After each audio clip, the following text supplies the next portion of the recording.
Hello everyone and welcome back to my channel. Or if it's your first time, welcome to my channel. My name is Valin and I talk about eating disorder recovery and everything related to healing the relationship with your own body, with food and with movement. And today I'm going to talk to Lindsay. Lindsay is the founder of OED, Outshining ED, and she's been helping people to recover for a decade now. Lindsay actually had an eating disorder herself when she was younger, and before she founded OED, she spent a year researching and understanding what was the biggest needle mover for people to recover. She asked like hundreds of people who have recovered from the eating disorders to understand what they need in recovery. So today we're going to talk to Lindsay. Have fun with the interview. I'm here with Lindsay today. Lindsay owns OED Academy, where she has helped a lot of people already with their recovery from eating disorders. Lindsay, you were also my trainer, mentor in OED Academy when I did my certificate as a recovery coach. So thank you so much for being here today and for answering some questions. I'm thrilled to be here. Thanks for having me, Malin. Of course. Um, If you don't mind, why don't we give all the viewers like just a little wrap up about like who you are, what made you start OED Academy, what your background is. Yeah. Um, my professional background is in finance and analytics. I worked in investment banking and private equity for years. While I was applying to get my master's, my MBA, I developed a eating disorder and just felt like it came out of nowhere. I kept telling myself, as soon as I get accepted into a program, it'll just go away. As soon as this thing happens, it'll go away. I was accepted to Harvard Business School, Stanford Business School, Wharton, and Kellogg, and the eating disorder just kept getting worse, worse, Mm. worse. Ended up going to Harvard, graduated. Nobody knew I was battling this life threatening eating disorder this entire time. Worked alongside Gary Vaynerchuk for a couple of years in New York City. He hired me to be CEO of one of his companies in wine and social media. And then fast forward a bit, found myself moving back to Austin, Texas. I was pregnant at the time and started working in finance again, had my sweet girl, recovered from the eating disorder finally. And then a few years after that, God placed it on my heart. I had a conversation with my dad, prayed on it, and I just felt the Holy Spirit moving in me that I needed to do something with eating disorder. So definitely not trained professionally in eating disorders and spent about a year researching them and then did the coach training on my own through some programs and started Outshining Ed. It's been about 9 years. Awesome. Well, thank you so much for sharing all of that. Yeah. I love that you did that, a year full of research to probably to understand, people's motivations better, people's needle movers. If somebody is watching right now and they're maybe like hesitant or unsure if recovery is right for them, if they should choose recovery, what would you tell them? If somebody's watching and they're debating if they should choose recovery, I always say, like, why not give it a shot? You know what life is like with the eating disorder. You know what that world is going to give you. Why not give it a shot to be free? If you don't like it, you truly can always go back to the eating disorder. You're good at that, likely, right? Like you're good at it. It's easy to go back to. So just give it a shot. Hmm. Yeah, I mean that you're so right. I think so many people are so used to the eating disorder, and just like so afraid of what could happen. But sometimes this fear is actually, is a fear of the unknown, which is understandable. But in the end, that unknown could be, the best of the best and could allow you to live your life the way you want to. Yeah.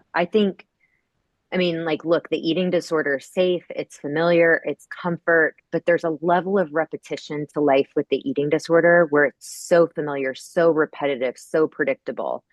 And that's not really a life, right? Yeah. When your mind 24/7 is thinking about food and thinking about your body and thinking about exercise, there's little to no room for anything else. So if that's your life, just try it.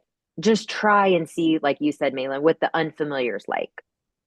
I love that. I love that because it's so true, actually. A lot of people also feel like they can never accept their body. Maybe some of them, like, it feels like they struggled forever. They maybe grew up in, like, a certain environment. Do you have any piece of advice or anything you would like to share with those people who are like, well, what if I can never accept my body if I stop controlling my food intake or my movement, or if I give up my eating disorder? Mm, yeah, body image it's such a personal thing. And it's hard to make a blanket statement about all people with body image because there are people who struggle with body acceptance, body image, who really don't struggle with an eating disorder. And then there are people who struggle with an eating disorder, Malin, like you're saying, who are really trying to control their food in an effort to then like their body. And like the different categories exist. Um, I think body image healing can be something that ebbs and flows throughout your life. I am not a big fan of body negativity, of course, or body positivity. I think Mm, detaching yourself from your body and the outcome of your body is actually a really beautiful place to be. I'm in like TMI, I'm in perimenopause right now, and my body's like really changing as I age. And I know that that's going to continue. mhm, And it's a weird thing to go through. It's like aging is, it can be like uncomfortable. mhm, I'm really grateful that I am not attached to this like younger body where I have so much value put in that style of body that I've now lost that identity. That's not who Lindsay is. I'm not a body, right?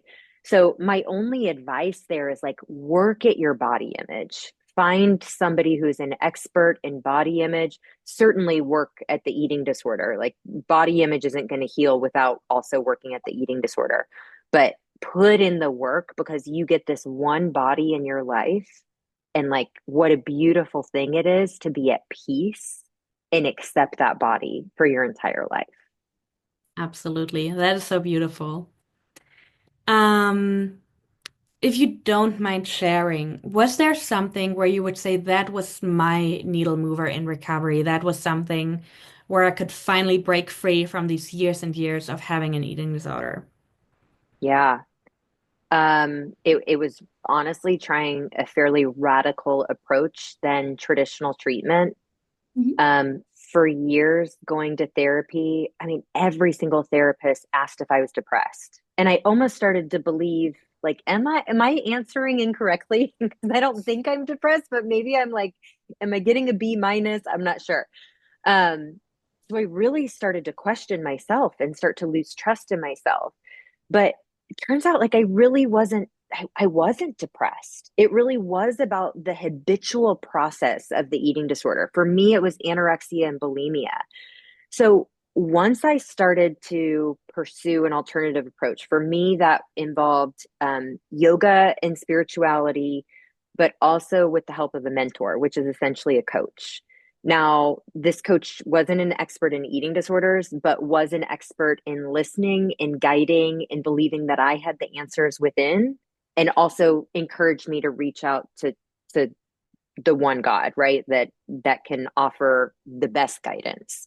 Mhm. So once I reconnected with God and started to trust myself more, things started to change for me. And I think just having somebody, Malin, like believe in me and not question me and find something wrong with me. What's wrong with me? What's wrong with me? It's like, no, you know what you were born knowing what to do. You know Mhm. how to eat. You know how to care for yourself. You have a body. You are not the body. You have a mind. You are not the mind. Mhm. That was really powerful. Like just speaking truth into my mind every single day. That's what I needed. That's what I got. That's what transformed my journey. Amazing. And I think whether it is religion, whether it is something else, just to have like something that you can believe in and that allows you to actually, as you said, like step out of the body nearly, or be like, I'm just like detaching my value. I am not my body. I am not my mind. And for some people that is religion or God or spirituality, and for some people that is something else. But I truly believe that everyone has something or someone in their life that can help them with that. Yeah. Um, what would you say are common misconceptions about eating disorders or eating disorder recovery that you maybe even frequently encounter when you're working with people, when you're taking in clients? Yeah. Um, I would say, I mean, the first misconception I think we just touched on, but I think it's an important one, which is there's some underlying issue. Like, I think that's a misconception. There can be, absolutely, there can be trauma, there can be anxiety, there can be a whole slew of things that the eating disorder then becomes a coping mechanism for. Mhm. Often we see anxiety at the center, eating disorder helps cope with the anxiety. But also, but also, sometimes there isn't some big thing at the middle. Sometimes there's just not. Yeah. Sometimes the eating disorder gets triggered. It's like, again, this perfect storm of genetics and environment and somebody saying the wrong things, and it like turns it on, and you start to get in this habit loop. And Hmm. it's a matter of how do I disrupt this pattern, this process addiction. So I guess the big misconception is like, if you're out there and you feel like I'm not really depressed, I don't feel like I have, a big trauma. I actually don't have a lot of anxiety. Like, you can still have an eating disorder, and you deserve an approach that's going to get you out of it. And I think that's why recovery needs to be so nuanced, and there's no one size fits all approach because each individual is so different. Yeah. I 100% agree. And I think that sometimes, as you actually said, looking for the underlying thing, or looking for like, are you depressed? Are you depressed? Sometimes people like might like eventually believe that, and they're like, oh, maybe I am depressed. Maybe that's why I have an eating disorder, when it doesn't have to be the case.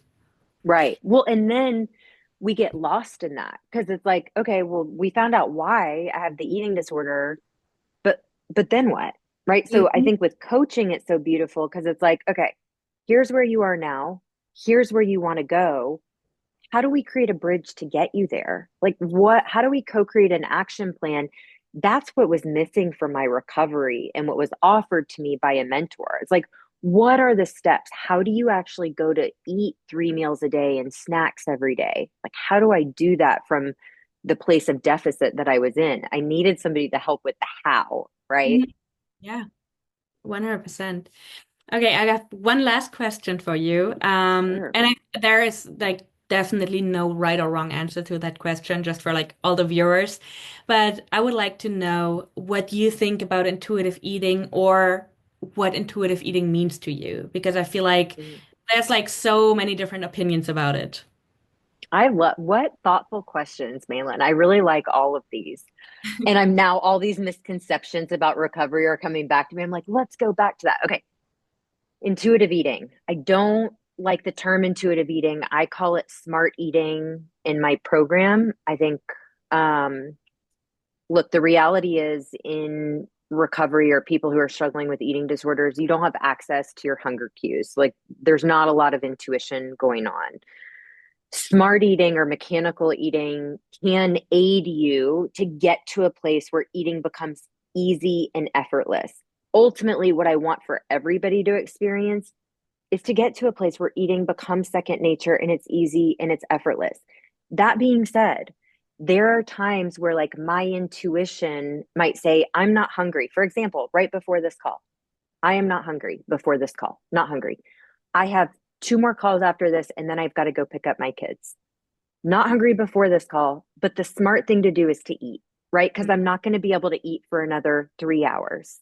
So even though I'm not hungry and my intuition's like, I no, don't need to eat, the smart thing to do is to eat. So Mhm. I like to include like common sense, a little bit of mechanical eating, which is for me every 3 to 4 hours. Everybody's different, but I need something every 3 to 4 hours.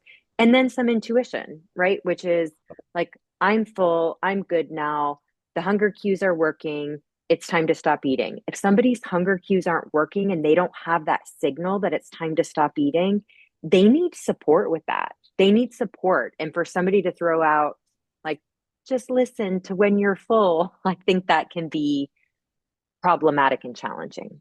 Yes. Well, thank you so, so much. I think that is something that a lot of people probably needed to hear because intuitive eating can feel like, so impossible for so many people. And also, I do think that intuitive eating just means something different for every person.